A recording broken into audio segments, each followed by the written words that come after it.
average Nigerian is a welcome development because there is what we need to know about our trade relations with Niger.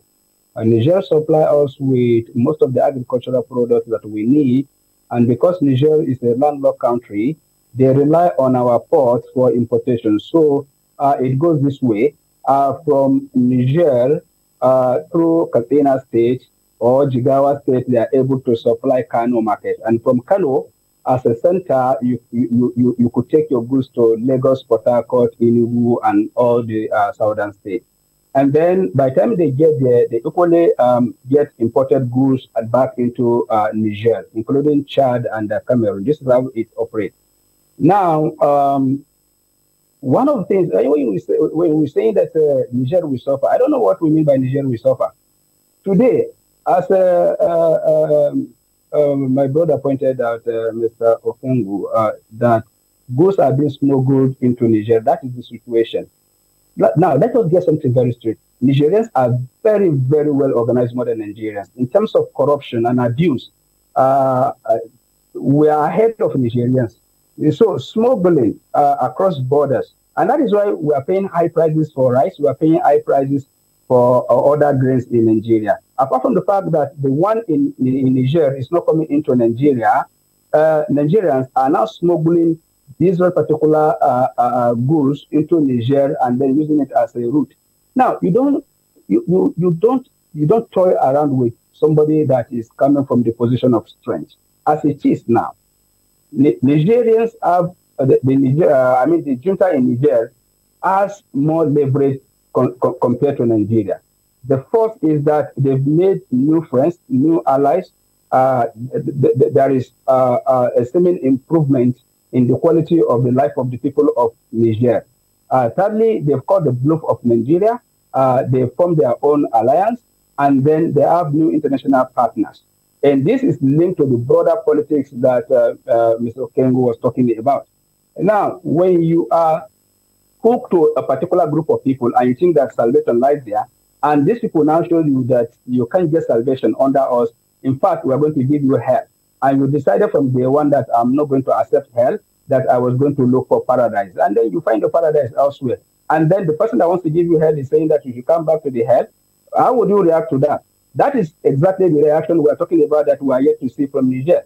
And even if Niger is going to accept this overture, they are going to take it with more or less a pinch of salt, what I choose to call cautious optimism. Yeah, they will be optimistic, but they have to be cautious again because they don't know if it's another booby trap that they are bringing them back. So the first thing we should hope for is that Niger, Burkina Faso, and Mali accept to return to ECOWAS. If they refuse to return to ECOWAS, I think that is the beginning of the end of the entire conversation, whether Nigeria or ECOWAS decide to eliminate the sanctions or not. But if, based on the interventions, reasons prevail, and we're able to convince them that we're not doing the biddings of France, and that we don't want to return the people of Nigeria to poverty, and that we meant well, then we can be able to talk. If not, look, they have a lot of leverages in terms of, one, our fight against insurgency. You talk about pillars, so let me come to that. Our fight against insurgency, remember there was a time our military have to run into Niger. Niger have to escort them back to Nigeria. And there is no corruption in Nigerian military compared to what we'll be witnessing in Nigeria. In terms of fight against insurgency, they'll be more efficient, and they've been providing that support. In terms of the fight against the smuggling of light weapons in Nigeria, Niger is highly strategic. In terms of power, if today Niger decided to dam River Niger, we are dammed in Nigeria. We will not get that. Presently, we are grappling with power outages and shortages.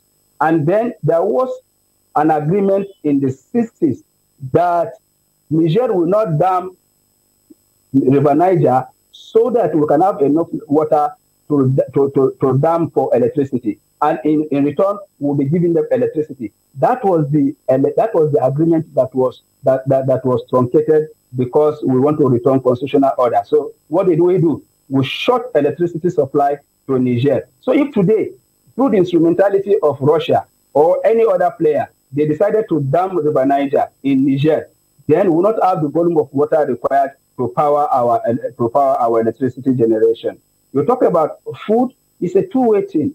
We have food that are going into Niger from Nigeria, and we have food that are coming from Nigeria. But overall, and that is why it was mentioned that railway was built into Nigeria. For those that do not understand it, they will think that it is just a charity. No, most of the animals that we are consuming, from cattle to sheep to goats to whatever, they are all coming from Nigeria. If you talk about social relationships, in terms of marriages, in terms of, look,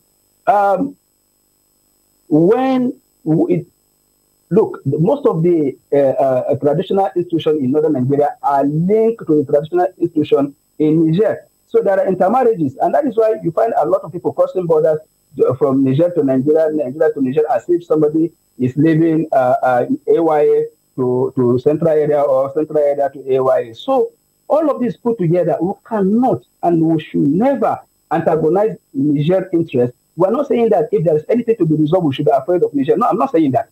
But in terms of protection of interest, it should be mutual, so that we will not take actions that will destroy this relationship that have been built by our forefathers, that have taken us to where we are now. Because if we do, honestly, the consequences will be damning. Because we are the ones that are suffering insecurity, not Niger. We are the ones that are suffering food shortages now, high inflation in food prices. We are the ones that are suffering all sorts of challenges. So we can't antagonize our strategic partners in the Sahel.